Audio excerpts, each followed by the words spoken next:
Class 7 पाठ 3 संगीत की दुनिया। संक्षिप्त में प्रश्न उत्तर। मौखिक प्रश्न। संगीत का वर्णन किन किन वेदों में मिलता है? उत्तर। संगीत का वर्णन ऋग्वेद और अथर्ववेद में मिलता है।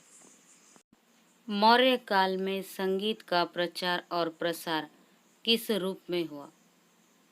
मौर्य काल में संगीत का प्रचार इस तरह से हुआ, राजभवन और देवालयों में संगीत को महत्व प्रदान किया जाता था। अमीर खुसरो का भारतीय संगीत के विकास में क्या योगदान है? अमीर खुसरो ने अरब और भारत का फारस के संगीत से मिलकर कई नई धुनें बनाई। उन्होंने नए ताल वाद्यों का भी आविष्कार किया। इस तरह से अमीर खुसरो का भारतीय संगीत के विकास में यह योगदान रहा है। भारतीय संगीत की परंपरा किन दो धाराओं में विकसित हुई? भारतीय संगीत की परंपरा इन दो धाराओं में विकसित हुई। पहली, दक्षिण भारत में कर्नाटक संगीत। दूसरी, देश के शेष भाग में हिंदुस्तानी संगीत पद्धति प्रचलित है। सुगम संगीत की क्या विशेषता है? सुगम संगीत की यह विशेषता है कि भजन, गीत, गजल और कव्वाली के माध्यम से जन जन तक पहुंचा है। लघुत्तरीय प्रश्न। ऋग्वेद में किस प्रकार के बाजों का उल्लेख मिलता है? ऋग्वेद में तार वाले, चमड़ा मढ़े, धातु के और फूंक कर बजाए जाने वाले बाजों का उल्लेख मिलता है। मुगल बादशाहों के शासनकाल में संगीत का किस रूप में विकास हुआ? मुगल बादशाहों के शासनकाल में संगीत का तकनीकी दृष्टि से बहुत विकास हुआ। भारतीय संगीतज्ञों ने विदेशों में प्रदर्शन करना कब आरंभ किया? स्वतंत्रता प्राप्ति के बाद संगीत नाटक अकादमी की स्थापना हुई। इसके साथ ही भारतीय संगीतज्ञों ने विदेशों में अपनी कला का प्रदर्शन करना आरंभ कर दिया। भारतीय संगीत की दोनों पद्धतियों में क्या समानता है? भारतीय संगीत की दोनों पद्धतियों में इस तरह से समानता है। कर्नाटक संगीत और हिंदुस्तानी संगीत में 7 स्वर और 22 सूक्ष्म नाद माने गए हैं। दीर्घ उत्तरीय प्रश्न। प्रकृति के किन किन रूपों से संगीत सुनाई पड़ता है? प्रकृति के इन रूपों से संगीत सुनाई पड़ता है।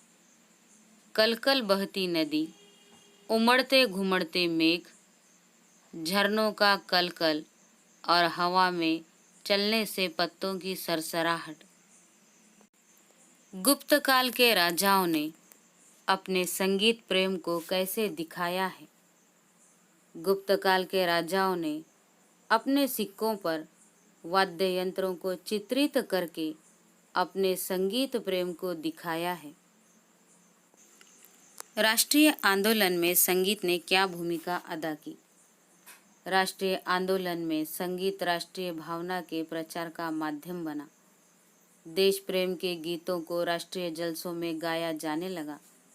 इस तरह से राष्ट्रीय आंदोलन में संगीत ने अपनी भूमिका अदा की। लोकगीत कब और कहाँ गाए जाते हैं?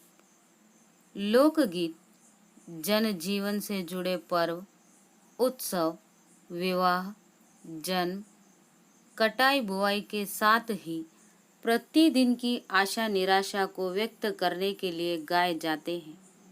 ये खेत खलिहान, घर आंगन, कुएं और चौपाल हर स्थान पर गाए जाते हैं।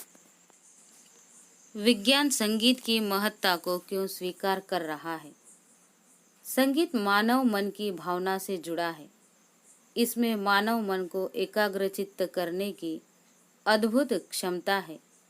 यह थके जनमानस को आराम देता है। इन्हीं कारणों से विज्ञान संगीत की महत्ता को स्वीकार कर रहा है। भाषा ज्ञान। निम्नलिखित समास विग्रह के लिए समस्त पद लिखिए। राज्यसभा, राग रागिनियाँ, संगीताचार्य, लयबद्ध। 5 ऐसे शब्द लिखिए जिनमें रु का प्रयोग हुआ हो। ऋग्वेद, रुचि, रुन, रुजु, ऋतु, ऋष, ऋषभ। निम्नलिखित विशेषण पदों के लिए पाठ से छांटकर विशेष्य लिखिए। लयबद्ध पाठ, पर्याप्त अवसर, अटूट संबंध, भारतीय संगीत, मधुर तान, सांस्कृतिक संबंध। निम्नलिखित वाक्यों को है अथवा हैं जोड़कर पूरा कीजिए। वेद की ऋचाएं गाई जाती हैं। नटराज शंकर को नृत्य का देवता कहते हैं। ऋचाओं का लयबद्ध पाठ सभी को मंत्रमुग्ध कर देता है। लोक संगीत की अपनी विशिष्ट परंपरा है। कहते हैं तबला अमीर खुसरो ने बनाया था। सही विकल्प पर सही का निशान लगाइए। उत्तर ईय, नृत्य की कला, कठोर, समारोह। Thank you for watching.